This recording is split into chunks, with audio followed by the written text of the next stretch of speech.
Hello friends, welcome back to my channel. তো বন্ধুরা, এখন আমরা এই ভিডিওতে কথা বলবো একটা বাংলাদেশের ছবি আরিফিন শুভ এবং বিদ্যাসেনা মিমের পরবর্তী কাজ মালিক ছবির একটা গানের আপডেট নিয়ে। তোমরা প্রত্যেকেই জানো যে শেফ চন্দনের পরিচালনায় এই ছবিটা আমরা আগামী ঈদুল আজহাতে পেতে চলেছি। খুব শীঘ্রই কিন্তু একটা অফিসিয়াল অ্যানাউন্সমেন্ট আসতে চলেছে এই ছবি, তোমাদেরকে জানিয়ে রাখি। এবং ঈদুল আজহাতে মুক্তি পেলে তোমরা জানো যে আমাদের সাকিব খানের রকস্টার আসছে, তো ওই ছবির সাথে একটা ক্ল্যাশ তো হবেই। তো সেই জায়গায় দাঁড়িয়ে ছবিটা কিরকম পারফর্ম করতে পারে সেটাই হচ্ছে এখন দেখার। সো যাই হোক, এই মুহূর্তে দাঁড়িয়ে এই ছবির যে গানের আপডেটটা আমরা পাচ্ছি, প্রথমত মালিক ছবির যেরকম দৃশ্য বা যেরকম লুক আমাদের সামনে এসেছিল, কিছু লিকেজ ফুটেজ আমাদের সামনে এসেছিল, আমাদের আরিফিন শুভর কিছু লুক আমাদের সামনে এসেছিল, সেখান থেকে বলা যায় যে এই ছবিটা একটা হার্ডকোর অ্যাকশন ছবি হতে চলেছে, মাস কমার্শিয়াল ছবি হতে চলেছে, ঠিক আছে। এবং সেই জায়গায় দাঁড়িয়ে এটা আমরা প্রত্যেকেই জানি যে একটা হার্ডকোর কমার্শিয়াল ছবিতে, অ্যাকশন ছবিতে আইটেম সং কিন্তু থাকতেই হবে। আইটেম সং যদি না থাকে তাহলে সেই ছবি সেইভাবে জমে না। ইদানিং আমরা সেটা দেখেছি বাংলাদেশের ছবির ক্ষেত্রেই। সেখানে তুমি তুফান বলো, সেখানে তুমি তাণ্ডব বলো, সেখানে তুমি রিসেন্টলি আমরা যে ছবিটা পেলাম প্রিন্স বলো, প্রত্যেক ছবিতে মানে আইটেম সং মাস্ট থাকতেই হবে। তো এই মুহূর্তে দাঁড়িয়ে সেরকমই একটা আপডেট আমরা পাচ্ছি যে মালিক ছবিতে কিন্তু একটা আইটেম সং থাকতে চলেছে।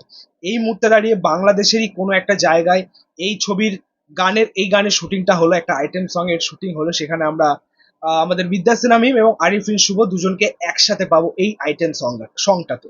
এবং সব থেকে বড় আপডেট হচ্ছে যে এই গানটা গাইবেন হচ্ছে মিলা ইসলাম, তার ভয়েসে পাবো গানটা। মিলা ইসলাম কিন্তু খুব ভালো একজন সিঙ্গার, মানে এরকম মানে আইটেম সঙ্গে তার ভয়েস কিন্তু খুব ভালো লাগে বা ভালো যায়। এর আগে আমি মিলা ইসলামের প্রথম গান শুনেছিলাম বাপুরাম সাপুরে, যেটা আমার মনে আছে ছোটবেলায় যখন ওই ধুম মিউজিক চ্যানেলটা ছিল আর কি, সেখানে এই গানটা দিত। এবং এই গানটা যখনই দিত তখনই শুনতাম, বেশ ভালো লাগতো। মানে এত সুন্দর মিক্স আপ ছিল গানটার।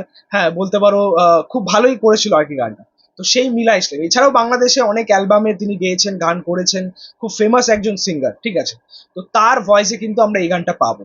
মেল ভয়েসটা কার হচ্ছে সেটা জানি না, হয়তো মেল ভয়েস নাও থাকতে পারে, বাট ফিমেল ভয়েসে মিলা ইসলাম কনফার্ম, ঠিক আছে। এই আপডেটটা এই মুহূর্তে আমরা পেলাম। তো খুব শীঘ্রই কিন্তু আমরা মালিক ছবির অফিসিয়াল একটা আপডেট বা অ্যানাউন্সমেন্ট পেতে চলেছি। তারপরই দেখার যে এই গানটা কবে মুক্তি পায়, ছবির আগে না ছবির পরে। কারণ আমরা তো বেশিরভাগই দেখি যে বাংলাদেশি ছবির ক্ষেত্রে যে ছবির আগে কোনো গান সেভাবে মুক্তি পায় না, সব ছবি রিলিজের পর। এটা কেন তারাই জানে, ঠিক আছে। বাট আমার তো মন থেকে মনে হয় যে আহ, এই গানটা মানে আইটেম সং, বিশেষ করে আইটেম সং এইরকম গান ছবি রিলিজের আগেই দরকার পড়ে, ঠিক আছে। মানে অ্যাকচুয়ালি সেই মাস অডিয়েন্সকে ক্যাটার করার জন্য বা সেই সকল অডিয়েন্সদের কাছে পৌঁছানোর জন্য এই টাইপের গান, যেগুলো ডান্স নাম্বার হবে, যেগুলোতে বেশি ভাইরাল হবে বা যেগুলোতে বেশি রিল তৈরি হবে, এই টাইপের গান আগে দরকার পড়ে। তো এবার দেখা যাক যে মেকারসদের কি সিদ্ধান্ত বা পরিকল্পনা রয়েছে। এছাড়া এই গানের একটা লুক, একটা দৃশ্য ভাইরাল হয়েছে, সেখানে আমরা আরিফিন শুভ এবং বিদ্যাসেনা মিমকে দেখতে পাচ্ছি। আরিফিন শুভর লুকটা কিন্তু দারুণ হয়েছে এই ছবির জন্য, খুব সুন্দর। মানে এই প্রথমবার হয়তো আরিফিন শুভকে এইরকম একটা লুকে আমরা দেখতে পাবো, বড় বড় চুল, বড় বড় দাড়ি, মানে একদম ওই অ্যাকশন অবতারে, একদম ওই মাস অবতারে আমরা পাবো আরিফিন শুভকে। তার যেরকম বডি পোস্টার, তার যেরকম মানে একটা লম্বা চওড়া ব্যাপার রয়েছে তার মধ্যে, তো সেই জায়গায় দাঁড়িয়ে এরকম লুকে কিন্তু বেশ ভালো মানিয়ে যায়। তো আশা করছি একটা দমদার কাজ পাবো তার কাছ থেকে, অসম্ভব একটা কাজ পাবো তার কাছ থেকে। এবং এই ছবির মাধ্যমে আরিফিন শুভের একটা সলিড কামব্যাকও আমরা আশা করছি। এবার দেখা যাক ছবিটা কেমন চলে। আর বন্ধুরা, এই ছিল বলার। ভিডিওটা ভালো লাগলে অবশ্যই লাইক কমেন্ট শেয়ার করে দিও এবং পাশে থাকা বেল আইকনটা প্রেস করে দিও পরবর্তী ভিডিওটা।